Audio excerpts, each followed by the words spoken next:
রাত তখন গভীর। অন্ধকারের বুক চিরে কয়েকজন মানুষ হাজির হয় জঙ্গলের ধারের একটি নির্জন স্থানে।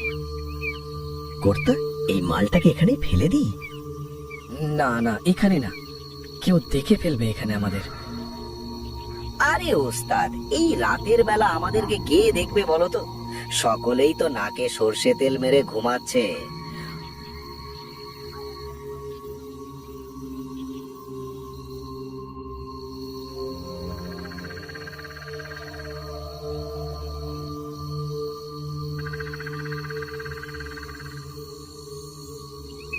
আরে না না ওস্তাদ, আমি শুধু ভাবছি যে কাল যখন সকালবেলা গায়ের সকলে এই মেয়েটার লাশটাকে দেখবে, তখন তাদের চোখ একেবারে ছানা বড়া হয়ে যাবে।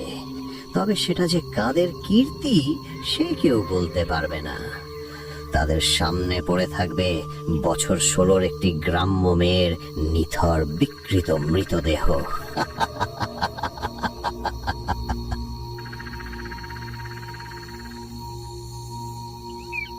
তাহলে চল, আর দেরি করিস না, ভোর হয়ে এলো বলে এখনই গ্রামের মেয়ে বউ জেগে যাবে। আরে বুঝলি না, নিশি জল তুলতে যাবে যে। আরে কাল যে মালার বিয়ে।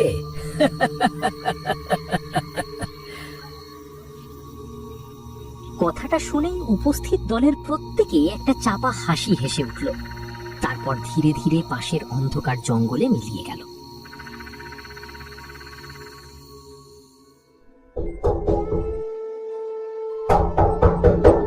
মালা, ও মালা মা, বলি কত ঘুমাচ্ছিস রে মা? দরজাটা খোল, দই চিড়ে খাবি তো? তারপর সারাদিন কিন্তু আর খাওয়া হবে না রে মা। ঘরের বন্ধ দরজাটার সামনে দাঁড়িয়ে কথাগুলো বলছিলেন মালার মা বেনুদেবী।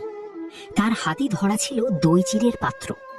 পাশে দাঁড়ানো বেনুদেবীর প্রতিবেশী রূপসা বলে উঠল, ও দিদি, এ আবার কেমন ঘুম গো মালার? কই, আজ অব্দি তো ওকে এভাবে ঘুমোতে দেখিনি।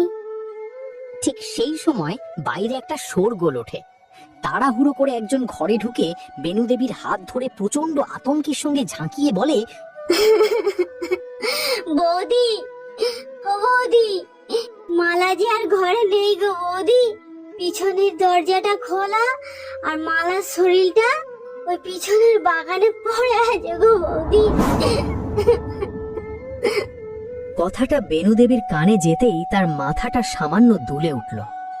এই কথাটা শোনার জন্য কেউ প্রস্তুত ছিল না, থাকবার কথাও নয়। জঙ্গলের ধারে অতি অবহেলায় পড়ে রয়েছে মালার প্রাণহীন দেহটা। তার উপর কোনো মতে ঢাকা আছে তারই পরনের শাড়ি, বাবার কিনে দেওয়া আশীর্বাদের শাড়িটা।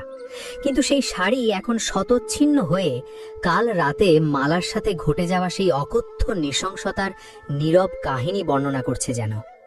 তার সারা দেহে লেগে আছে রক্তের কালচে দাগ। পাশেই মেয়ের মৃতদেহের দিকে এক দৃষ্টে চেয়ে দাঁড়িয়ে আছে তার বাবা অসীম ঠাকুর। গ্রামের মন্দিরের পুরোহিত অসীম ঠাকুরের একমাত্র মেয়ে ছিল এই মালা। তার বিয়ে ঠিক হয়েছিল পাশের গ্রামের একটা ছেলের সাথে। ওদিকে সামনে জমা হওয়া মানুষজনের ভিড় ঠেলে বেনুদেবী ছুটে আসে। মেয়ের এইরকম পরিণতি দেখে তিনি আর্তনাদ করে ওঠে, ও মা গো, ও আমার মালা মা, এসব কি হয়েছে তোর সাথে? কি এভাবে বেড়েছে? ও মা, বল না মা।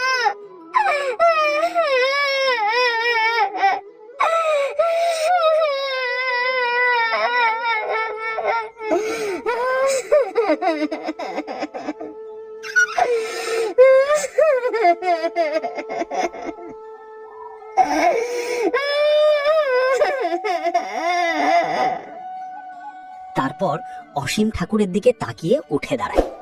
তাকে ধরে ঝাঁকিয়ে জিজ্ঞেস করে, ওগো, ওগো, কি হয়েছে আমাদের মেয়ের সাথে? কি করে হয়েছে? কিছু বলো না গো।